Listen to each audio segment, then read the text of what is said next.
তোমার সম্পর্কে যে বা তোমার সম্বন্ধে যে আমার ভিতরে কোনোদিন এরকম কোনো ভাবনা আসতে পারে আমি এটাই ভাবতে পারি না। দেখো, আমি সারা জীবন ধরে এমন একজন নারীর অপেক্ষায় ছিলাম যার সাক্ষাৎ আমি তোমার মায়ের মধ্যে পেয়েছি।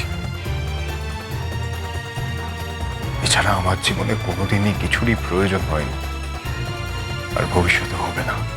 শুনুন, এরকম মিষ্টি মিষ্টি কথা না সবাই বলতে পারে, এই মিথ্যেগুলো আর নতুন করে সাজিয়ে গুছিয়ে আপনি বলবেন না। অবশ্য আপনি তো একজন ক্রিমিনাল, আপনার জীবনটাই তো বেঁচে থাকে মিথ্যের ওপরে। আপনাদের মতো মানুষকে না খুব ভালো করে আমরা চিনি। নতুন করে আপনার এই পরিচয়টা আর দিতে আসবেন না, আর একদম ভালো মানুষই দেখাবেন না, অন্তত আমাকে তো দেখাবেনই না। তো স্যার, আমি এখান থেকে কোনো রিড্রেসাল পাচ্ছি না, তাই তো? আপনি অফিসিয়ালি কমপ্লেন করেছেন আমাকে এনকোয়ারি করতে হবে। এনকোয়ারি করে আমি রিপোর্ট দেবো, আর তারপর যদি আমি বুঝি তখন ওনাকে আমি অ্যারেস্ট করব। দেখুন, এক্ষুনি আপনার কথায়, মানে আপনি তো আমাকে ইনস্ট্রাক্ট করতে পারেন না, আপনার কথায় আমি কাউকে অ্যারেস্ট করব না, প্লিজ। এক্সকিউজ মি অফিসার, এবার আমাদেরকে উঠতে হবে।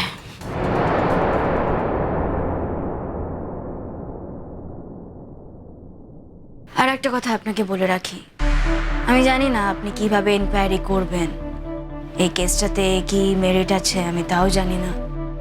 তবু আপনার যদি কোথাও গিয়ে মনে হয় আমাদের কোঅপারেশন লাগবে, আমরা কোঅপারেট করব। ওকে দেন, আমিও একটা কথা বলে রাখি, আমি কিন্তু পুরো ঘটনাটা প্রেসকে জানাবো। প্রেস মিট আমিও করব।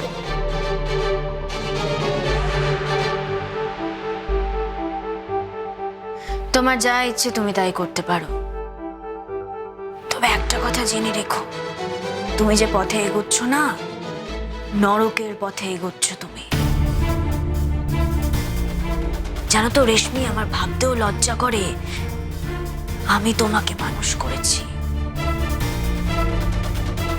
তুমি নাকি একদিন আমার মেয়ে ছিলে, তুমি আমার কাছে বড় হয়েছো, এই কথাটা ভাবতেও আমার খারাপ লাগে। আমি তোমাকে আর কোনো কথাই বলতে চাই না, শুধু একটা কথাই বলবো, যেদিন থেকে তোমার মনুষ্যত্ব চলে গেছে ঠিক সেদিন থেকেই তুমি আমার কাছে আমার সন্তানের জায়গাটা হারিয়ে ফেলেছো। মামা, মামা আমাকে একটু বিশ্বাস করো, আমি যা করছি তোমার ভালোর জন্য করছি মামা, আমি শুধু তোমার জন্য করছি। আমি কিচ্ছু বুঝতে চাই না, আমার ভালোর কথা তোমাকে ভাবতে হবে না। আর একটা কথা জেনে রাখো, তুমি যদি ক্ষমতা দেখিয়ে অন্যায় পথে অঙ্কুশকে অ্যারেস্ট করাও, একটা কথা মন দিয়ে শুনে রেখো, আমার ভালোবাসা আর কোনোদিনও তোমার দিকে ফিরবে না, বরং সেটা ঘৃণার পর্যায়ে পৌঁছে যাবে। ঋতুরাজ, তোমাকে একটা কথা বলতে বাধ্য হচ্ছি, আমি সত্যিই জানি না এরকম একটা মেয়ের সঙ্গে তুমি কি করে সংসার করবে। তবু মা হয়ে তো মেয়ের সংসার ভাঙার কথা বলতে পারবো না, এটুকু বলতে চাই, ওর সঙ্গে তো থাকো বেশিরভাগ সময়, একসাথে আছো, ওকে বিয়ে করেছো যখন, ওর ভেতরে যে অন্ধকারটা আছে না, সেটাকে পারলে সরিয়ে দেওয়ার চেষ্টা করো, তাতে তোমাদের দুজনেরই ভালো হবে। আর একটা কথা তোমাকে বলতে চাই রেশমি, তুমি আজকে অঙ্কুশকে যে বিপদের দিকে ঠেলে দেওয়ার চেষ্টা করছো, কোনো কারণে সেই বিপদটা যদি তোমার দিকে ফিরে আসে, সামলাতে পারবে তো? অঙ্কুশ কিন্তু সামলে নেবে, কারণ ওর পাশে আমি আছি, আমি তো সামলাবই। এতগুলো বছর না ও অনেক ঝড়ঝাপটার মধ্যে দিয়ে এসেছে, তারপরে আজকের দিনে ওই জায়গায় দাঁড়িয়ে ওর অভ্যেস আছে সামলানো, তোমার তো অভ্যেস নেই, পারবে তো সামলাতে সবটা? বিষয়টা একটু দেখে নিও ঋতুরাজ, আমার বলার কথা আমি বললাম, চিন্তা ভাবনা সিদ্ধান্ত সবটাই তোমাদের উপর নির্ভর করছে, দেখো কি করবে তোমার বউকে নিয়ে। অঙ্কুশ, চলো আমরা বাড়ি যাই। চলো। থ্যাংক ইউ ফর এভরিথিং রেশমি। তোমার মায়ের মতো একটা মানুষকে ভালোবাসার জন্য আমি এইটুকু কেন, এর থেকে অনেক বেশি দাম দিতে প্রস্তুত। You can carry on your fight. এসো।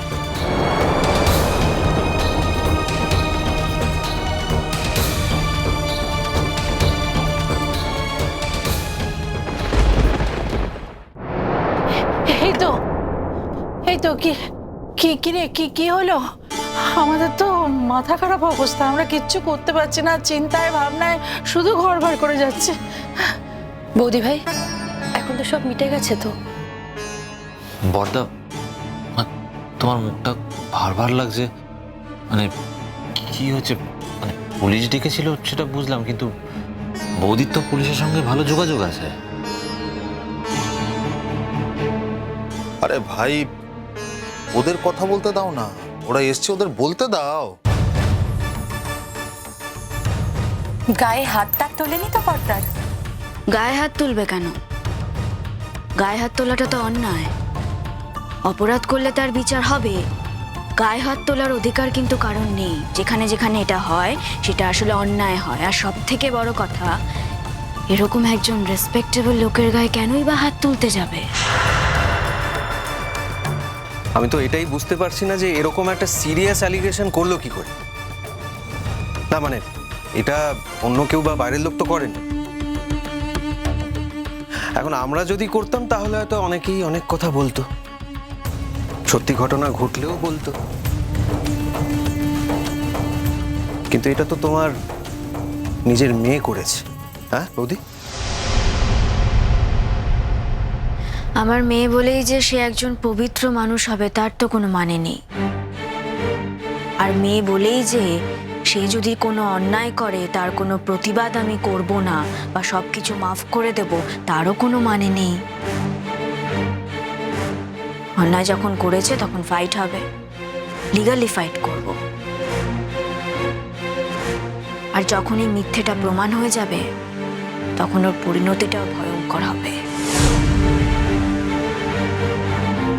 বড্ডি ছাড়ো না, কি বলছো এই সমস্ত কথাবার্তা? বলে যাও না, অত তোমার মেয়ে, ওর যদি কিছু খারাপ হয় তোমার কি সেটা ভালো লাগবে? খারাপও লাগবে না, ওর বোঝা দরকার যদি কারোর ক্ষতি হয় তাহলে তার ঠিক কি অনুভূতি হয়। ওর যদি কোনো ক্ষতি হয় তাহলে ও সেই অনুভূতিটা বুঝতে পারবে। কি হয়েছে বৌমা, একটু খুলে বলো না। ওর এগেনস্টে যে অভিযোগটা আনা হয়েছে এনকোয়ারি করবে, সত্যি কিনা ওরা জানবে। বিষয়টা কি জানো তো মা, যে মানুষটা আমাকে সব দিক থেকে ঘিরে রেখেছে, আমার গায়ে এতটুকু আঁচড় পড়তে দেয়নি, তার এগেনস্টে এরকম ধরনের একটা নোংরা অভিযোগ আবার কে আনলো? এমন একজন মানুষ যাকে নাকি আমি মানুষ করেছি, আমি বড় করেছি। লজ্জায় মাথাটা হেট হয়ে যাচ্ছে, আমি লজ্জায় মরে যাচ্ছি। থাক না এই কথাগুলো। তোমার কি সবার উপরে কন্ট্রোল থাকবে নাকি?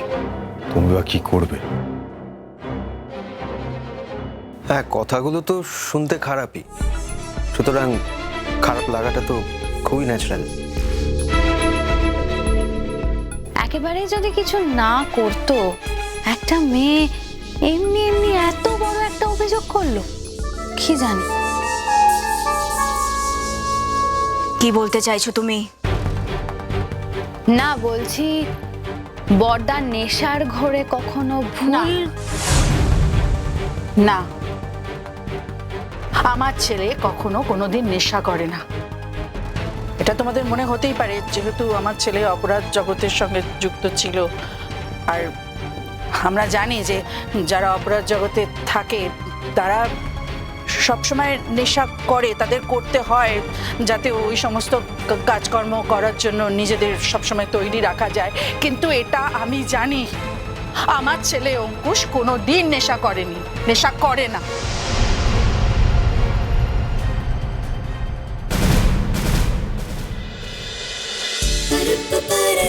गुड्डी गुड्डी